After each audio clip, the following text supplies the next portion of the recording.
Hello friends. आज हम Bihar SSC के प्रीवियस ईयर एग्ज़ाम में पूछे गए मैथ के प्रश्नों को हल करेंगे। पिछला क्लास में हमने 24 दिसंबर 2022 को हुए एग्ज़ाम के मैथ के प्रश्नों को सॉल्व किया था, जिसमें 15 क्वेश्चन मैंने शायद सॉल्व किया था। बाकी क्वेश्चन को आज हम सॉल्व करेंगे। तो चलिए शुरू करते हैं। 15 तक शायद मैंने सॉल्व किया था। 16 नंबर क्वेश्चन से आज शुरू करेंगे। 16 नंबर क्वेश्चन है, ए बी सी एक साथ मिलकर प्रतिदिन 300 रुपये कमाते हैं, जबकि ए और सी मिलकर 177 रुपये कमाते हैं तथा बी और सी मिलकर 162 रुपये कमाते हैं, तो सी की दैनिक कमाई क्या है। वेरी सिंपल है। देखिए क्या करेंगे हम कि ए बी प्लस सी ये तीनों मिलकर कितना कमा रहे हैं प्रतिदिन 300 रुपया, जबकि आगे बोला जा रहा है कि ए और सी मिलकर के कितना कमाते हैं, ए प्लस सी मिलकर कितना कमा रहे हैं 177 रुपया। तो यहीं से कंक्लूजन एक मिल जाएगा हमें कि बी जो कमाता है कितना कमाता है, जब ए सी कमा रहे हैं 177 रुपया, जबकि ए बी सी मिल के कमा रहे हैं 300 रुपया, तो इसका मतलब है कि सी बी अकेला कितना कमा रहा होगा, तो 123 रुपया कमा रहा होगा। 7 3 10, 7 2 9 10, 1 2 1 3, हाँ ठीक है, बी कितना कमा रहा होगा 123 रुपया। फिर आगे क्या बोला गया कि बी और सी ये दोनों मिलकर कितना कमा रहे हैं 162 रुपया कमा रहे हैं। इसका मतलब ये हुआ कि यहाँ पर ए जो है वो अकेला कितना कमा रहा होगा, तो एक घटा दीजिए, कितना बच रहा है 138। ठीक है, 138 रुपये कमा रहा होगा कौन, ए अकेला। तो इसका मतलब ये भी हुआ कि अब यहाँ से पता चल गया कि ए और बी ये दोनों मिलकर कितना कमा रहे हैं, तो 8 3 11, 3 2 5 और 1 6, 1 2 261 रुपया। ठीक है, तो पूछा क्या गया हमसे कि सी की दैनिक कमाई क्या है। जिसका मतलब ये है कि ए बी सी तीनों मिलकर 300 रुपये कमाते हैं, जबकि उसमें से ए और बी अकेले कमाते हैं, दोनों मिलकर कमाते हैं 261 रुपया। तो इसमें से अगर ये घटा देंगे तो पता चल जाएगा हमें कि सी कितने कमा रहे हैं। ठीक है, तो सिंपली यहाँ पर क्या करेंगे हम 300 रुपया में 261 रुपये घटा देंगे, तो क्या निकल जाएगा 39। Option number D. ठीक है, चलिए अगला क्वेश्चन देखते हैं। यहाँ पर दिया हुआ है 2 पर पावर अगर 89 है, अगर इसको हम 89 से ही डिवाइड करें तो इसका आंसर क्या आएगा। ठीक है, तो ध्यान यह रखना है कि अगर ए पर पावर कोई अगर ये अभाज्य संख्या है, ठीक है, ए पर पावर कोई अभाज्य संख्या है और उसी अभाज्य संख्या से भाग लगाया जा रहा है, ठीक है, और ए हमारा एक प्राकृतिक संख्या है, तो इसका आंसर ए होता है। ये मतलब ये वाला, तो यहाँ पे एक क्या है हमारा 2, तो ये हमारा हो जाएगा 2 इसका करेक्ट आंसर। ठीक है, इस सब चीज़ों में बहुत सारा में आपका ट्रिक बहुत काम करेगा। ठीक है, कॉन्सेप्ट क्या है इसका, कॉन्सेप्ट सिंपल सा है कि 2 कितनी बार लिखी गई होगी। ठीक है, 2 कितना लिखा गया होगा 89 बार लिखा गया होगा, और उसे अगर हम 89 से डिवाइड करें तो रिजल्ट क्या आएगा। ठीक है, एक इसका कॉन्सेप्ट है, बट इसका जो क्वेश्चन का जो वो कह सकते हैं ट्रिक कहें या फिर जो इसका सोल्यूशन कहें, ये यही वाला है। ये नियम याद रखना पड़ेगा कि अगर कोई इस तरीके से अगर कोई अभाज्य संख्या पावर में अभाज्य संख्या है और कोई ए यहाँ पर अगर कोई प्राकृतिक संख्या है, तो जो पावर तो ऐसे हालात में जो ए होता है, ठीक है, जो प्राकृतिक संख्या वो इसका क्या होता है आंसर होता है। चलिए अगला देखते हैं। लिखा गया यहाँ पर 4 कमाने वाले सदस्यों की परिवार की औसत मासिक आय 2640 रुपया है और कमाने वाले सदस्यों में एक सदस्य की मृत्यु हो गई है, इसलिए औसत है 2220 रुपया तक कम हो गई है। ठीक है, औसत कितना कम हो गई है 2220 रुपया कम हो गई है, तो बताने की कुल आय कितनी कम हुई है। तो पहले हम तो ये देख लेते हैं कि चारों पहले टोटल कितना कमा रहे थे। तो पहला व्यक्ति, दूसरा व्यक्ति, तीसरा व्यक्ति और ये चौथा व्यक्ति मिलकर कितना कमा रहे थे 2640 औसत है ये। तो अगर इसमें अगर ये औसत ऐसे निकालते हैं, ठीक है, तो हमें ये भी पता कर सकते हैं कि 4 से गुना कर दें, 3 लोग चारों का कुल कमाई पता चल जाएगा। तो कुल कमाई कितना है 4 4 16, 6 6 24, 1 25 और 4 2 8 और 2 10, 10,560 रुपये हो जाएगा। जबकि हम ये कहें कि पहला व्यक्ति, दूसरा व्यक्ति और ये तीसरा व्यक्ति, चौथा व्यक्ति तो अब मृत्यु हो चुकी है, ये तीनों मिलकर कितना कमा रहे हैं अब 2220 रुपये औसत कमा रहे हैं। औसत कमा रहे से मतलब ये हुआ कि 3 से अगर गुना कर दें तो कुल निकल जाएगा कितना ये तो कमा रहा है। अब ये हो जाएगा 20 तिया 60 और 22 तिया 66। ठीक, तो घटा दीजिए इसको, तो क्या बच जाएगा इधर 3900। तो अब कह सकते हैं कि उस व्यक्ति की वजह से इन लोग अब 3900 रुपये कम कमा रहे हैं। ठीक है, तो ऑप्शन नंबर 20 का सही आंसर हो जाएगा। 19वां नंबर क्वेश्चन में है, यदि 3003 तथा 2050 के अंतर को उनके योग में जोड़ दें तो क्या प्राप्त होगा। तो इसके पहले अंतर निकाल लीजिए, तो अंतर निकालेंगे तो क्या निकलेगा अंतर, ठीक है, 953। अब ये क्या बोला जा रहा है, उसके योग, तो योग कर दीजिए 3003 और 2050 का योग क्या होगा, इतना हो जाएगा। अब इससे दोनों को क्या बोला जा रहा है कि जोड़ क्या होगा, तो जोड़ दीजिए इसमें 953 रुपया, 3 3 6, 5 5 10, 9 1 10, 5 और 1 6, 6006, ऑप्शन नंबर 20 हो जाएगा करेक्ट आंसर। एक बार जोड़ना था, एक बार घटाना था, और बाकी फिर जो भी रिजल्ट आते वो दोनों को क्या करना था, जोड़ना था। ठीक, चलिए अगला क्वेश्चन देखते हैं। अगला क्वेश्चन पूछा गया है 2 4 13 41 और 106, उसके बाद का नंबर मतलब फाइंड आउट करना, वो कि क्या आएगा। इस चिन्ह को हटाना है कि यहाँ पर चिन्ह की जगह पर क्या आएगा। ठीक है, तो देखिए, तो इससे पहले हम लोग लिख लेते हैं 2 4 13 41 106। ठीक है, ऐसे सवालों को करने के लिए सबसे आसान तरीका पहले हम ये बताया कि इसका पहले डिफरेंस निकालिए। तो डिफरेंस का क्या हो जाएगा, यहाँ पर 2, यहाँ क्या हो जाएगा 9, यहाँ पे क्या हो जाएगा, इधर हो जाएगा, घटाएंगे तो 8 3 11, ठीक है, और क्या यहाँ पर बचेगा 3, 8 3 11, 3 1 4, 28 बचेगा ना, 28 बचेगा, सॉरी, क्या आ जाएगा यहाँ पे 28। ठीक है, यहाँ पे क्या बच जाएगा आपका 65। ठीक, तो यहाँ से कुछ देखने को मिल रहा है क्या, 2 9 28 65 में कुछ तो नहीं दिख रहा है ऐसा कुछ, लेकिन देखिए यहाँ पर एक चीज़ दिख रहा है हमें कि एक का अगर हम क्यूब करें और उसमें से एक जोड़ दें तो 2 मिल जाएगा आपको। इसी तरीके से यहाँ पर अगर यदि हम 2 का क्यूब करें और एक जोड़ दें तो 9 मिल जाएगा। इसी तरीके से यहाँ पर अगर यदि हम देखें 3 का क्यूब में से एक जोड़ दें तो आपको 28 मिल जाएगा। 3 3 9 9 3 27 और 1 28, तो 65 किससे मिलेगा, 4 का क्यूब। तो देखिए पैटर्न हमें मिल गया है कि 1 का क्यूब, 2 का क्यूब, 3 का क्यूब, 4 का क्यूब, अब की बार 5 का क्यूब, उसमें से क्या जोड़ देंगे, एक जोड़ देंगे। ठीक है, तो ये चीज़ आपको दिखना चाहिए कि ये देखिए 27 है, ये 3 का क्यूब था, ये 4 का क्यूब है, सब में एक एक जोड़ा गया है ना। तो ये जैसे ही अंतर करेंगे तो आपके आगे आपके माइंड में ये एक्सट्रैक्ट करनी चाहिए, तभी सॉल्व कर पाएंगे। तो 25 25 25 में 125 में से जोड़ देंगे, कितना हो जाएगा 126।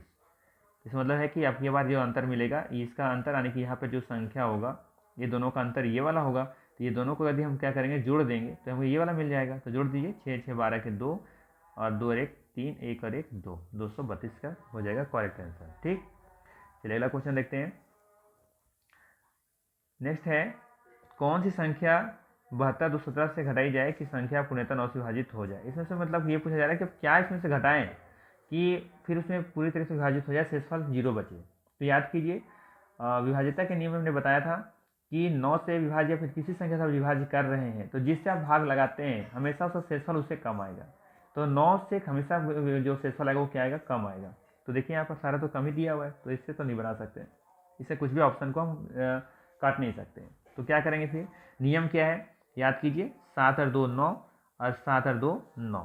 ठीक है, तो ऑप्शन मुझे लग रहा है कि कुछ इसमें क्या है, त्रुटि है या क्वेश्चन गलत है। ठीक है, एक बार हम चेक कर लेते हैं क्वेश्चन क्या था।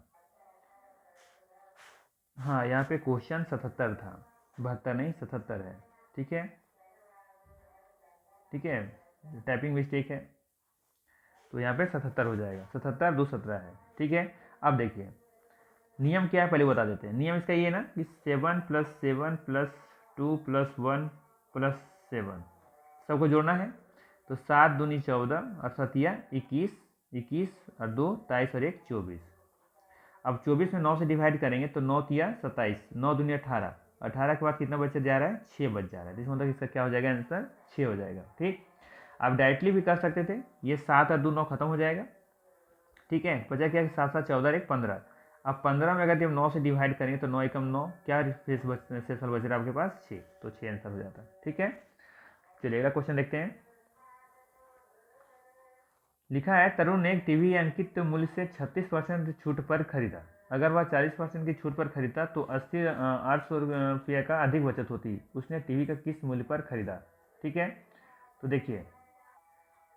देखिए क्वेश्चन में पूछा क्या गया है, पूछा यही गया है कि अगर कोई वस्तु को हम अंकित मूल्य से हम 36% के डिस्काउंट पे खरीद रहे हैं। अगर वस्तु का मान लेते हैं कि कीमत अगर ये रहा होगा 100 रुपया, ठीक है। तो 36% डिस्काउंट पर खरीद रहे होंगे तो इस वस्तु को हम खरीद कितना में रहे होंगे? तो 100 में से अगर 36 घटा देंगे तो उतना में खरीद रहे होंगे, यही ना कहा जा रहा है आपसे। ठीक है, 64 रुपये में खरीद रहे होंगे आप।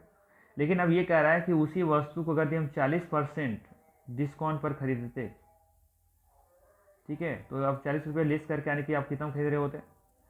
60 रुपये में खरीद रहे होते। तो आप वस्तु को पहले खरीद रहे थे कितना में? 64 रुपया में। आप कितना में खरीद रहे हैं? 60 रुपया में। ठीक है, तो ये दोनों का डिफरेंस कितना है? 4 रुपये का है, या 4% का भी कह सकते हैं। 4 रुपया का कहिए तो 4% कहिए, और इसकी वैल्यू आपको दे रखा है कितना? 800 रुपया।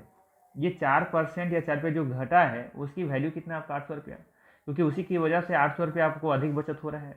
क्योंकि अगर 64% पर या फिर 64 रुपये में खरीदते हैं और आप 60 रुपये में खरीद रहे हैं, तो जो दोनों का जो डिफरेंस है उसकी वजह से आपकी बचत कितना अधिक हो जा रहा है? 800 रुपया।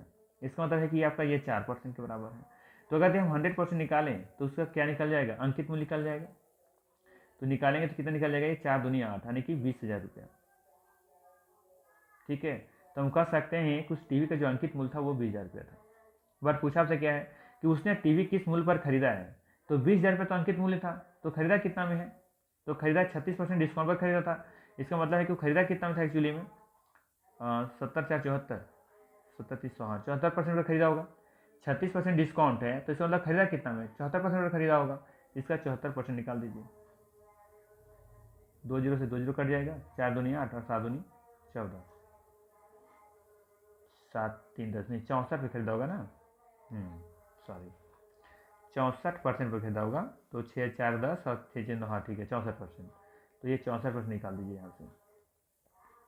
तो 64% निकाल देंगे, हाँ यहाँ पे तो 64% ही निकाले थे ना, ठीक है। तो ये 2 जीरो से 2 जीरो, तो ये हो जाएगा कितना पर? 2 जीरो यहाँ पर, और 4 दूनी 8 और 6 दूनी 12, यानी कि कह सकते हैं उस वस्तु को 12,800 रुपये में खरीदा गया होगा। ठीक है, आप इसी को देखेंगे अगर यदि हम 40% एक बार निकाल लें उसी का 20,000 का 40% निकालेंगे, दोनों का फिर डिफरेंस करेंगे तो आपको 800 रुपये देखने को मिलेगा। जैसे अगर उसी वस्तु को अगर हम 20,000 रुपये जो अंकित मूल्य था उसमें अगर अब हम खरीदे कितना में? 60% पर। 60 में खरीद रहे थे ना, 40 का डिस्काउंट मिल रहा था तो 60 पे खरीद रहे थे, 60% पे ये वाला। तो ये 2 जीरो से 2 जीरो, तो 6 दूनी 12,000। ठीक है, तो देखिए पहले 12,800 में खरीद रहे थे, अब कितना में खरीद रहे हैं? 40% डिस्काउंट देने के बाद 12,000 रुपये में। तो देखिए जरा यहाँ पर दोनों का डिफरेंस कितना है? 800 का ही है ना। तो हम कह सकते हैं उसने टीवी का जो खरीदा था वो 12,800 रुपये के मूल्य पर खरीदा था। ठीक, चलिए अगला क्वेश्चन देखते हैं। तो ऐसे सवालों को हम सॉल्व करेंगे कैसे, देखिए लिखा क्या गया है? 9 से विभाजित करने पर कोई शेषफल नहीं आए। तो पहले हम देख लेते हैं कि क्या 9 से सभी शेषफल आ रहे हैं। तो देखिए यहाँ पर नियम क्या है? 9 से विभाजित होने के लिए अंकों का जोड़ 9 से भाग लगनी चाहिए। तो यहाँ पर देखिए 8 3 11, 11 6 17, 18, ये तो 9 से डिवाइड हो रहा है। ठीक है, यहाँ पे देखिए 9 0 9 6 15 16, ये तो नहीं लग रहा है 9 से भाग, क्योंकि 9 से भाग लगेंगे तो शेषफल कुछ ना कुछ बच जाएगा यहाँ पे। यहाँ पे देखिए 7 और 1 8, ठीक है, तो यहाँ पे ये भी नहीं लग रहा 9 से भाग, और 6 और 1 7 0 0, तो मतलब कि यहाँ पे 9 से भाग नहीं लगेगा। क्योंकि 9 से भाग लगने का नियम क्या है? अंकों को जोड़िए और 9 से डिवाइड कीजिए, अगर भाग लग जाता है तो 9 से भाग लग जाएगा, पूर्णतः विभाजित होगा, शेषफल कुछ भी नहीं बचेगा। तो यहाँ पे देखिए option number B C D में कुछ भी शेषफल आपका कुछ ना कुछ बच जा रहा है जैसे 9 से भाग लगा रहे हैं तो, ठीक है, क्योंकि अंकों का जोड़ 9 से भाग नहीं लग रहा है। एकमात्र ऐसे ऑप्शन ए नंबर है जहाँ से आप 9 से विभाजित करते हैं तो ऑप्शन में रिमाइंडर आपको कुछ भी नहीं बच रहा है, क्योंकि देखिए 8 3 11, 11 6 17, 18, 18 9 से जब डिवाइड करेंगे तो कुछ बचेगा नहीं, शेषफल नहीं बचेगा, मतलब कि यही एकमात्र इसका ऑप्शन जो दिख रहा है जो सही होगा। बाकी आप चेक और भी करना चाहते हैं दूसरे तरीके से तो आप ऐसे भी चेक कर सकते हैं। जैसे एक तो ये मिल गया मुझे, अब इसे 4 से डिवाइड कीजिए, तो 4 का नियम क्या है? अंतिम 2 अंक, तो अंतिम 2 अंक 4 से भाग लगना चाहिए। तो देखिए 4 दूनी 8, और क्या बच जाएगा आपका? 3 रिमाइंडर बच जाएगा, तो ये तो 3 शेषफल कर रहा है। ठीक है, अब क्या बोला जा रहा है फिर 5 से, तो देखिए यार 5 से डिवाइड करेंगे तो अंक 0, 5 से भाग लगने का नियम ये है कि अंतिम अंक 0 या 5 होना चाहिए, तो 0 या 5, तो देखिए इसके अलावा क्या है? 3 है, तो 3 ही शेषफल बच जाएगा। 6 का नियम क्या है? 6 का नियम कहता है कि 2 से या 3 से दोनों से भाग लगनी चाहिए। ठीक है, तो अब 2 और 3 से भाग लगाएंगे, इसमें भी लगा के देखेंगे तो भी आपका रिमाइंडर क्या बचेगा? 3 शेषफल बचेगा। ठीक है, तो 6 से भाग लगा के देख लीजिए इसमें, जैसे 6 से भाग लगाएंगे तो 6 दूनी 12 4, ठीक है, अब 6 8 48, देखिए तो 3 बच गया शेषफल हमारा। ठीक है, तो हम कर सकते हैं इस हिसाब से कि ऑप्शन नंबर जो है ए है वो करेक्ट आंसर है। बाकी को चेक करने की जरूरत नहीं थी, आप 9 से ही आप यहाँ पर आप चेकआउट कर सकते थे। चलिए अगला क्वेश्चन देखते हैं। लिखा है दो संख्याओं का योग 25 है तथा उनका अनुपात कितना है, 2:3 है। तो हम कर सकते हैं यदि तो संख्या पूछा होता है कि क्या होगा, तो मतलब ये कर सकते हैं कि ये 2x होगा यदि, और ये मान लेते हैं दूसरी संख्या 3x होगा, और ये दोनों का योग कितना है, 25 है। तो ये कितना हो जाएगा, 5x इक्वल टू कितना हो जाएगा, 25। तो हम कर सकते हैं x बराबर क्या हो जाएगा, 5। तो एक संख्या 10 है और एक संख्या 15 है। तो पूछा क्या संख्या क्या है, तो 10 और 15 है। ऑप्शन नंबर डी इसका सही आंसर हो जाएगा। ठीक, तो ये थे मेरे 10 क्वेश्चन। ठीक है, बाकी और भी क्वेश्चन हैं, इसको हम नेक्स्ट वीडियो में करेंगे। ठीक है, थैंक यू।